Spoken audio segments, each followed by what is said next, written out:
it's good to see you. Happy Thursday. Okay, in front of you, as always, you've got your individual goal. Take 20 seconds to read it to yourself. Go.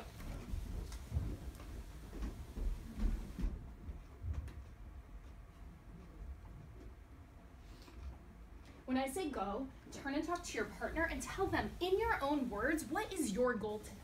Go.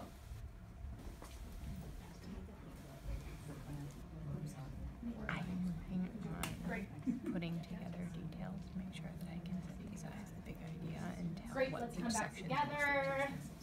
Okay, pretend I have a classroom system for coming back together.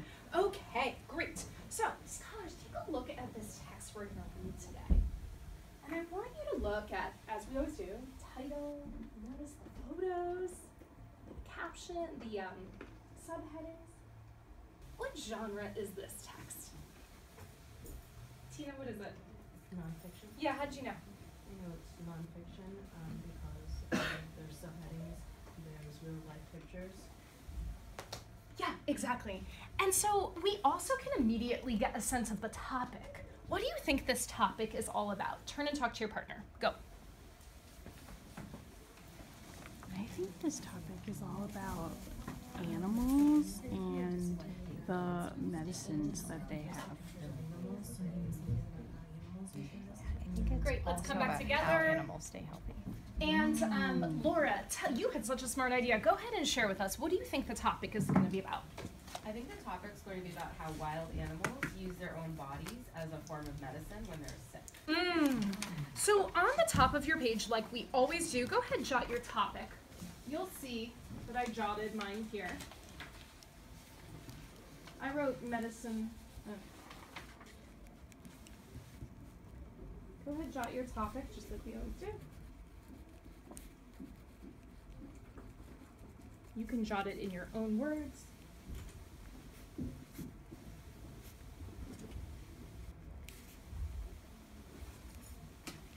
And pencils down, eyes on me, in 5, 4, 3, more. 2, 1, done. Scholars. Over Thanksgiving, I had the chance to go to the zoo with my nieces and nephews, and it was really fun. It was cool because as we were walking through the zoo, I got to learn new and interesting things about wild animals, and it seems like in this text today, we're probably going to learn something about that. Who here has recently been to a zoo or seen some wild animals? Tell us about that, Daisha. I went to the Bridgeport Zoo. That's cool. It was very cool, Yeah. and there were very cool animals there. Great. So, we know our topic. Now, we also know our genre, right? I've got Tina, great. Every time we read a nonfiction text, what's our thinking job? Chloe? What the author is mostly teaching us and the author's point of view. Great. If you didn't already do this, jot that on the top of your paper. Just like I did.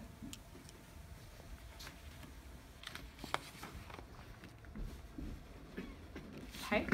I see pencils down in 3, in 2, in 1. Scholars, put your eyes on me. We've been reading nonfiction texts a lot this year, and I was looking at your work from last week, your quizzes from last week, and I noticed something. I noticed that sometimes when we're reading nonfiction, we're doing 2 things in particular that I want us to improve on. Number 1, say number 1. Number one. Number 1 is that right now when we're reading nonfiction, we are jotting the details, almost like a list. Like you're learning all these facts and you're just making a list. We don't need to do that. Strong readers don't just jot the details. They put it all together. They synthesize, what is this all about in my own words? I want you to do that today. What are you going to do, Colleen? We're going to synthesize what we're reading and put it in our own words. What is this mostly teaching me in my own words? Say it again, Morgan. What is this mostly teaching me in my own words? Great. The second thing that I noticed is I want us to look while we read for clues that show the author's point of view. That's going to help us get to the deeper meaning in our nonfiction text. What are we going to do today, Heather? We're going to look for clues that show the author's point of view while we're reading. Great. I'm going to be circulating, and I'm looking for scholars who are doing this and pursuing their individual goals. Make sure to hold on to those good ideas with your jots. go ahead and begin. Okay, I'm getting meta for a moment. So I'm now standing here, I'm doing my taxonomy, I'm making sure all my students are working, obviously, and now I'm going to grab my pen in hand, and I'm now purposefully circulating to my most struggling kids first. I'm gonna give them a minute to work, but I'm gonna watch the type of ideas that they jot to make sure that they are holding on to the initial literal meaning. In particular, are they not just listing details, but they are putting it in their own words for main idea. If I had a co-teacher, she would be doing something smart too.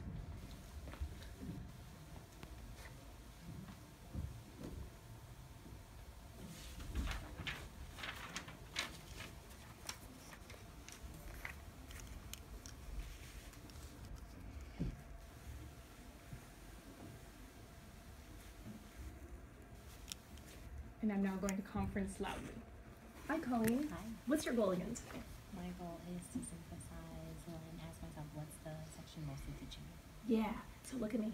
When you're reading, don't just pull out one fact or two facts. I want you to ask yourself what this whole section is mostly about. Right here I noticed, yeah, you got it. Animals do break their bones. That is true. I want you to reread this section, and I want you to ask yourself instead, what's your question you're gonna ask yourself?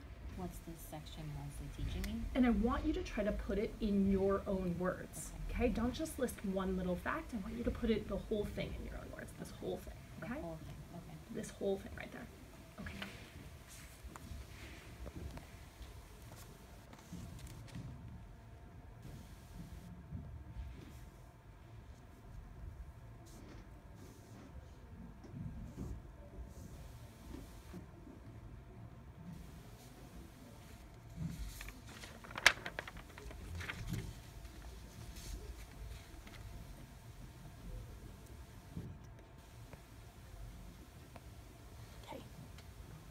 Now I'm on my next child with the same challenge. Heather, what is this whole section here, the first two paragraphs? What is that mostly about? I want you to tell me in your own words. It's mostly about how wild animals stay healthy. Oh, awesome. Has the author told us in this section how animals stay healthy? No. So I want Not you to yet. say it again in your own words. Both of these paragraphs are about what? How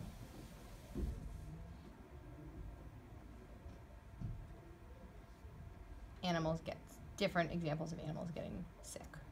And And how they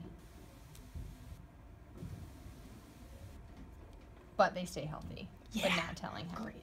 Make sure you hold on to that good idea here. As you keep reading, what is the question you're going to be asking yourself?